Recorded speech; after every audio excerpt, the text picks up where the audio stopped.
안녕하세요. 방금 소개받은 이재환입니다. 30명밖에 없어서 박수 소리가 안 들렸지요. 먼저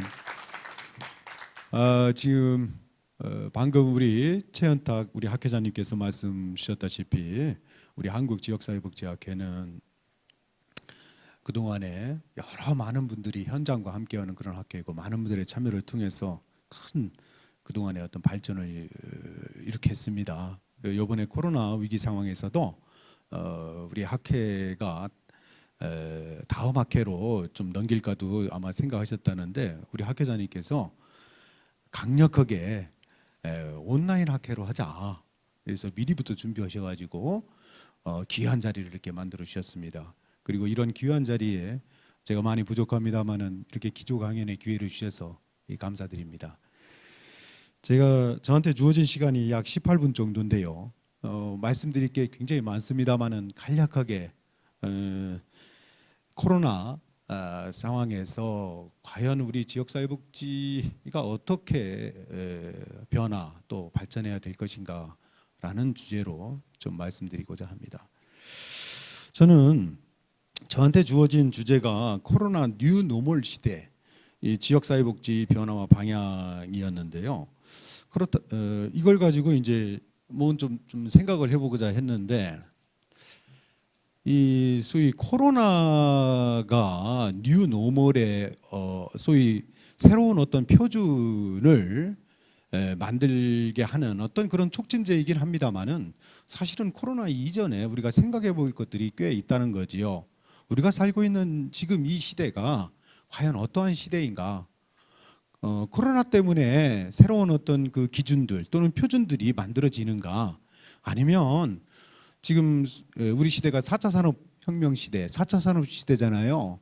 이런 사회의 큰 거대한 어떤 변화 속에서 먼저 뉴 노멀 시대라고 하는 것이 이미 학자들이 얘기를 했고 그러한 어떤 과정 속에서 이 코로나가 이제 느닷없이 이게 들어온 것이죠.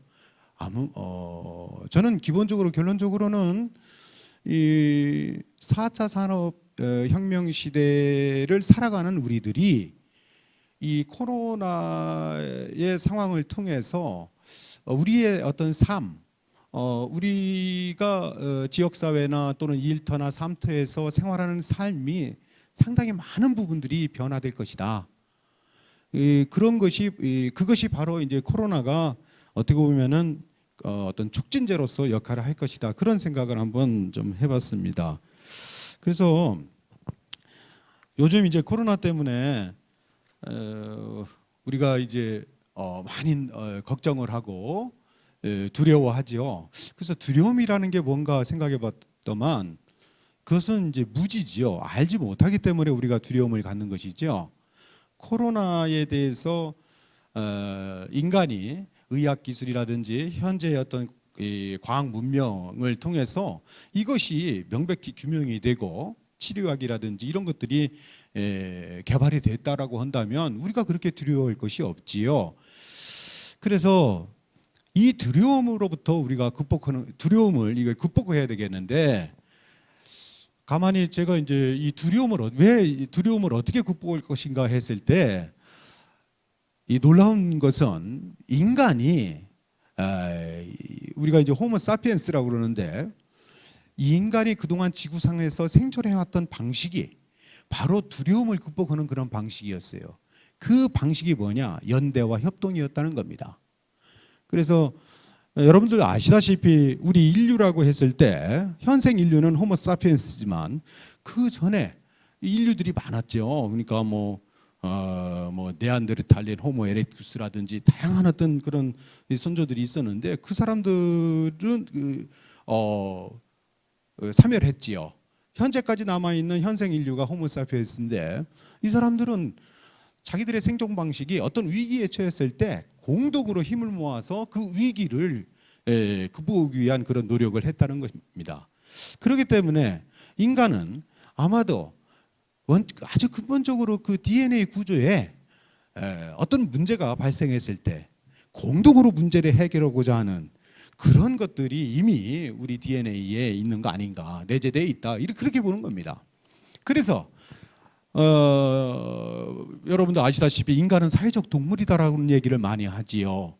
뭐 이것을 아리스토텔레스가 했다고 하는데 어떤 책에서 보니까 야, 아리스토텔레스는 사회적 동물이라고 하지 않았고 정치적 동물이라고 얘기했는데 그게 잘못된 거다, 이렇게도 얘기를 합니다.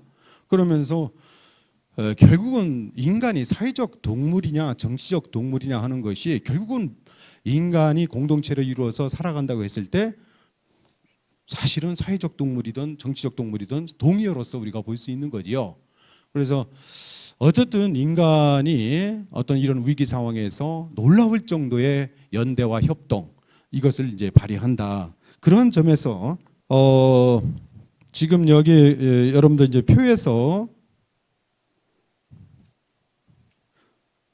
나오는 것처럼 저는 크게 세 가지 측면에서 일단 우리 사회의 변화를 좀 살펴봤어요. 첫 번째는 앞서서도 말씀드렸다시피 4차 산업혁명이라고 하는 것이 우리 삶 속에 지금 큰 변화, 우리 사회에 큰 변화를 일으키고 있는데 결국 그것은 우리 현재의 시대를 살아가는 우리들로서는 이 4차 산업혁명 시대에 맞는 그러한 어떤 인간이 돼야 된다라고 하는 것이요. 소위 디지털 인간이지요. 우리가 현장을 놓고 볼 때 지금 아날로그 세대와 디지털 세대 간에 사실은 충돌이 발생하지 않습니까? 그래서 여러분들 요즘에 뭐 햄버거 가게, 햄버거나 어디 뭐 담은 뭐 식당에 가서 주문을 할 적에도 소위 자동 주문기, 소위 키오스크라고 그럽니다. 이거를 갖다가 할 줄 모르면 쭈뼛쭈뼛합니다. 사실은 저도 그게 그렇게 익숙하게 된 게 그렇게 오래되지 않았어요.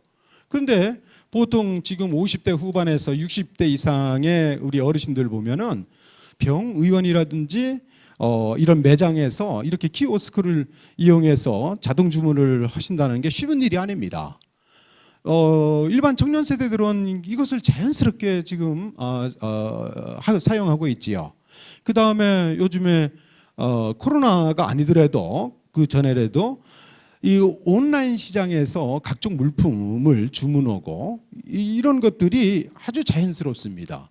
사이버 공간에서 청년들이 같이 함께 어떤 논의들을 하고 얘기를 하는 것들, 이런 거 자연스럽습니다. 그런데 기성세대로 얘기되지는 소위 지금 제가 자료에는 우리가 이제 그 세대를 베이비붐 세대, X세대, 밀레니얼 세대 이렇게 구분하면서 얘기를 좀 적시를 했습니다만은 지금 베이비부머 세대들이 지금 은퇴를 앞두고 있거나 은퇴한 세대들이고 또 그 이전 세대들도 있고 또 X세대 같은 경우도 이제 50대 이상 이제 되는 그런 세대들입니다. 이런 사람들과 그 다음에 이제 이 젊은 세대들 간의 소위 디지털 디바이드, 이 정보 격차가 이제 발생할 것이다 하는 그런 생각을 또 갖습니다. 그 다음에 이제 사람의 문제도 이제 이렇게 해서 이제 자연스럽게 연결되는 거죠.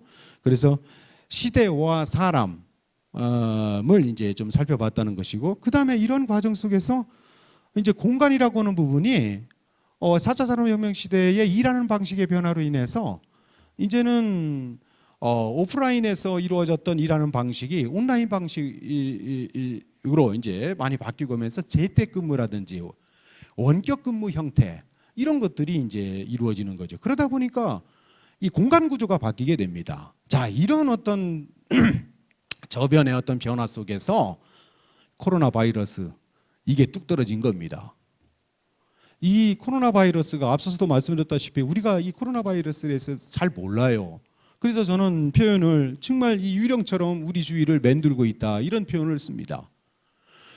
그런데 이 코로나 바이러스로 인해서 앞서 말씀드렸던 이 4차 산업혁명 시대에 인간이 어떻게 여기에서 사회에 적응하고 생존해야 될 것인가 하는 것과 관련해서 이 코로나 바이러스가 상당한 부분 그것을 갖다가 빠르게 우리의 어떤 생각이나 행동을 변화시키고 있다.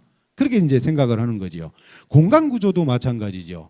과거에는 지금 오늘 우리가 지금 온라인 학회를 합니다만은 이제는 사회적 거리두기 이렇게 얘기를 하지 않습니까? 근데 사실은 사회적 거리두기는 공간을 확보하는 거지요. 공간. 그래서 앞으로는 우리가 사회복지시설 기관이나 어떤 다중 이용 시설 같은 경우도 공간 디자인을 새롭게 다시 해야 됩니다. 예를 들어서 1인 주거 면적 기준이라든지 시설의 입소 인원에 대한 어떤 공간 구조라든지 이런 걸 다 다시 바꿔야 되는 것을 의미하지요. 그런 어떤 변화들이 이제 앞으로 일어날 것이다. 이제 그런 생각이 드는 것이고요.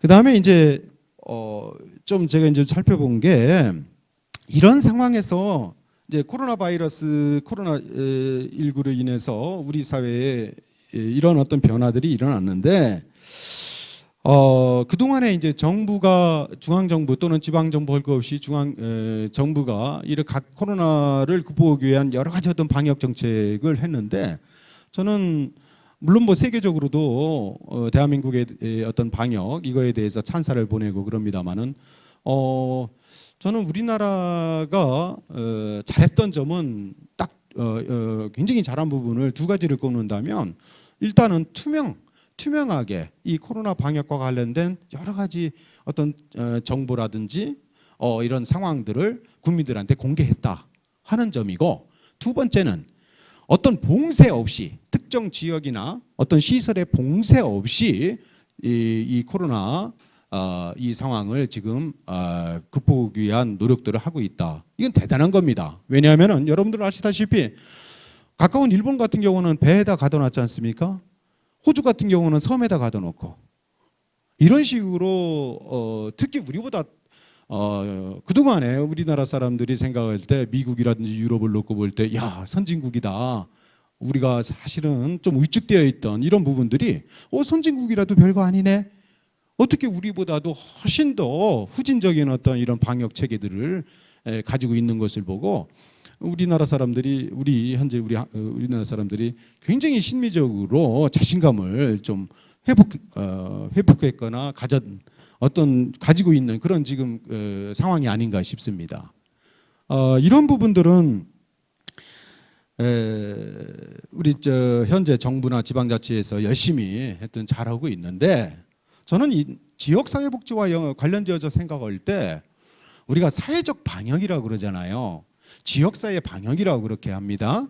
그랬을 적에는 이런 어떤 코로나 위기 상황에서 개인이 어떤 개인 위생을 관리하고 어떤 코로나 위기 상황에서 극복을 위한 어떤 노력으로 이런 개인 차원에서 논의되지는 게 아니잖아요. 결국은 지역사회 또는 사회적 방역이라고 했을 때는 그 지역사회의 공동체, 이 소위 집단의 어떤 그런 사회적 노력을 통해서 이 방역 활동이 이루어져야 되는 것을 의미합니다.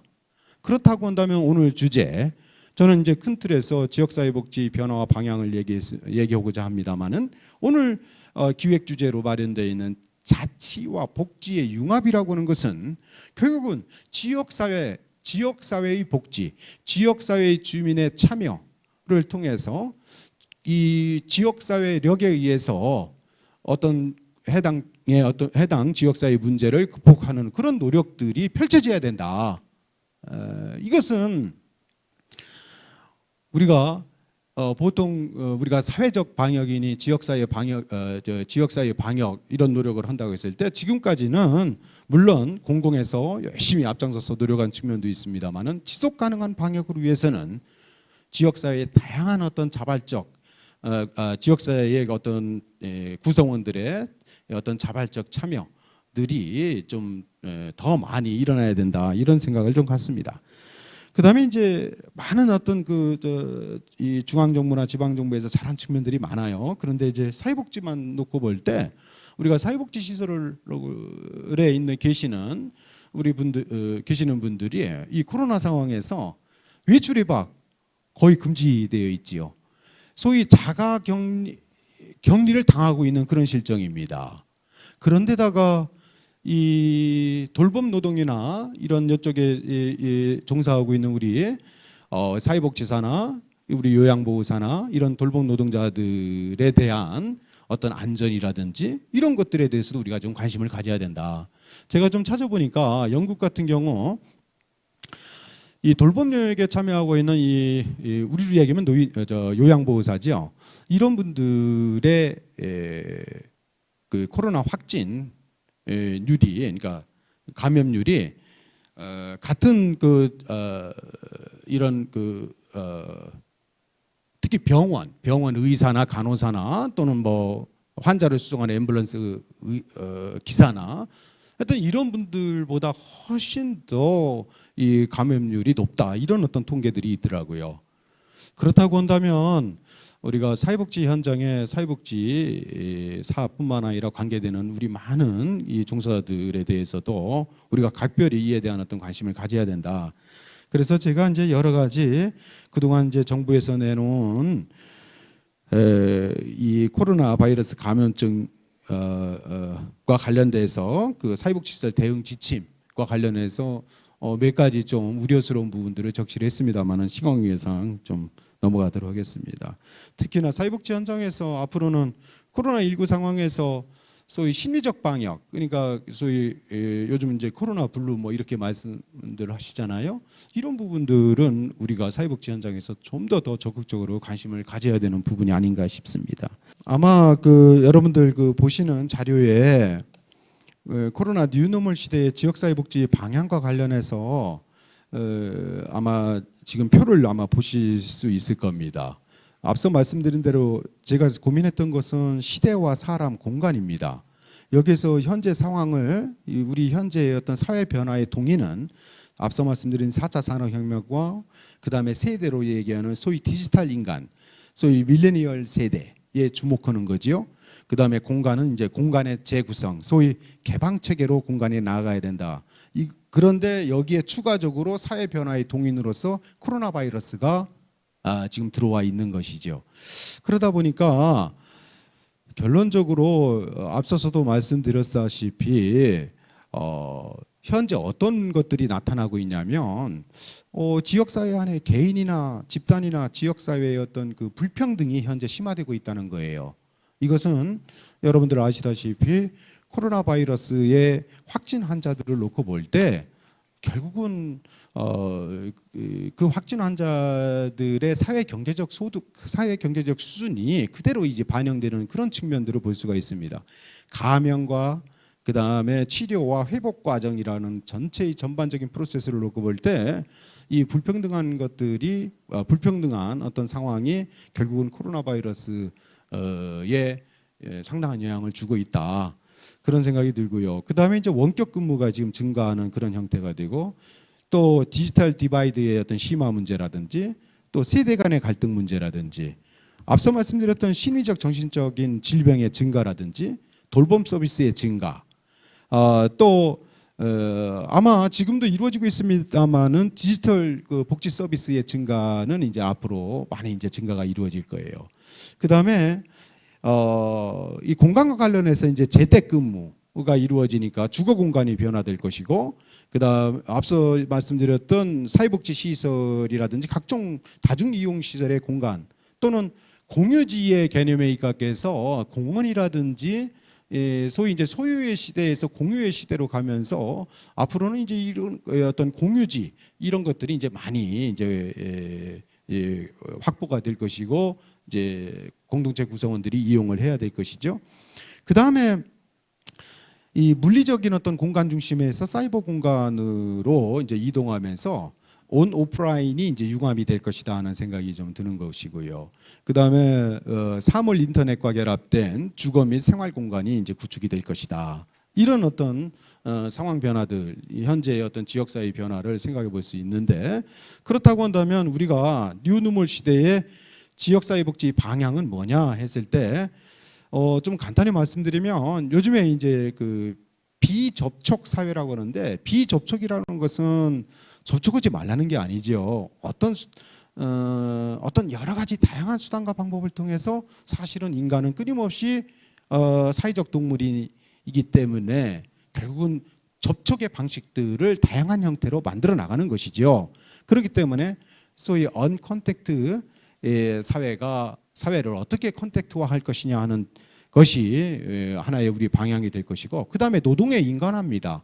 노동의 인간화라고 하는 것은 이제는 앞으로 4차 산업혁명 시대에 로봇 노동이 이제 잉여가치, 노무 노동을 통한 잉여가치가 결국은 우리 노동자들한테 이제 분배가 될 겁니다. 그로 인해서 삶의 질이 높아지겠지요. 그러니까 이제 노동의 인간화가 이루어지는 것이고 요즘에도 이제 재난지원금 얘기했습니다마는 지역 공동체마다 기본소득들이 이제 얘기가 될 것이다.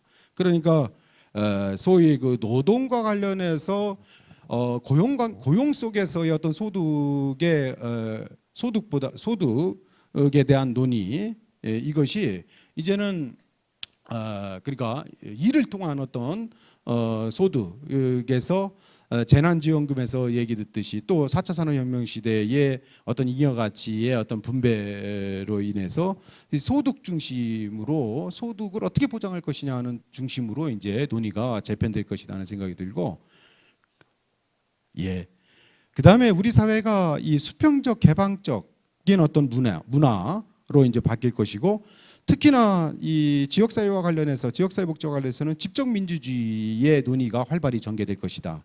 이것은 주민자치나 주민 참여민주주의의 강화로 나타날 것이다 하는 생각이 듭니다. 그다음에 디지털 복지 서비스라든지 디지털 디바이드 극복을 위한 여러 가지 문제 이런 것들이 나올 것이고 특히나 평생교육과 관련해서 주민 IT 역량 강화 여러분도 그 사회복지관에서 과거에 정보화 교육 해가지고 워드 프로세서나 컴퓨터 이용 정도의 수준에서 얘기되는데 이제는 어르신들한테 뭐 스마트폰을 이용한 여러 가지 어떤 상품 구입이라든지 다양한 형태의 IT 교육이 이제 앞으로 이루어져야 된다. 그 다음에 돌봄 노동과 관련해서도 단순하고 목표가 분명한 것은 로봇을 이용할 수 있겠습니다만은 복잡하거나 목표가 불확실한 것들은 휴먼 서비스에 의존할 수밖에 없다 하는 생각이 들고요. 그 다음에 공간 민주주의라든지 특히나 공간의 표준 변화 뭐 이런 등등을 통해서 이제 지역사회 복지의 어떤 내용들이 바뀔 텐데 결국은 온 오프라인을 통한 모바일 기반 또는 4차 산업의 과학의 어떤 문명의 어떤 성과들을 기반한 이 소위 지역사회 복지, 지역사회 만들기를 우리가 앞으로 실천해야 되고 그것이 결국 우리 앞에 놓인 과제가 아닌가 싶습니다. 예, 이상으로 마치겠습니다.